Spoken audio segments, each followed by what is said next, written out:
A federal judge says a lawsuit claiming Michigan has 26,000 dead people on its voter rolls can continue in court for now.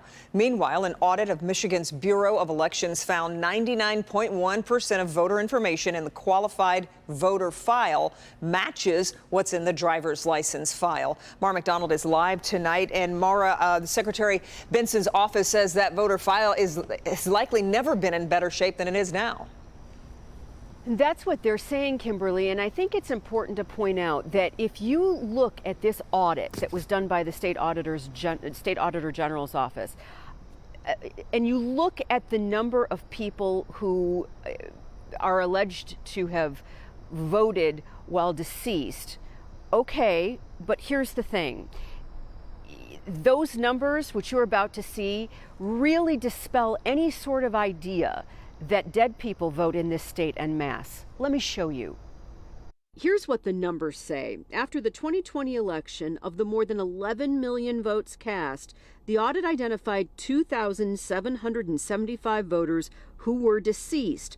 Of those 2,775, 2,734 were cast by voters who died within 40 days prior to an election, or well within the window to receive an absentee ballot and mail it in. That audit by the State Auditor General really affirmed the integrity of the 2020 election, but also the integrity of Michigan's elections. That audit found the Bureau of Elections could do more to make sure the qualified voter file jives with the driver's license file, and it has. In the past, the Bureau of Elections would conduct what it calls a look back before an election to see that the files are in sync. Now, we started doing it quarterly, so we do it on a set schedule regardless of whether there are elections that year or what type of elections they are.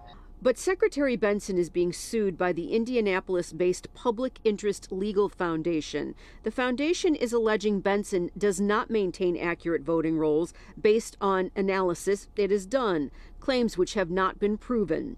Benson's legal team had moved to have the case dismissed, but our federal judge in Grand Rapids says no. For now, it can move on. Back here live, and I think it's important to point out that that judge's decision was not based on the merits of the claims in this case, more on procedural issues.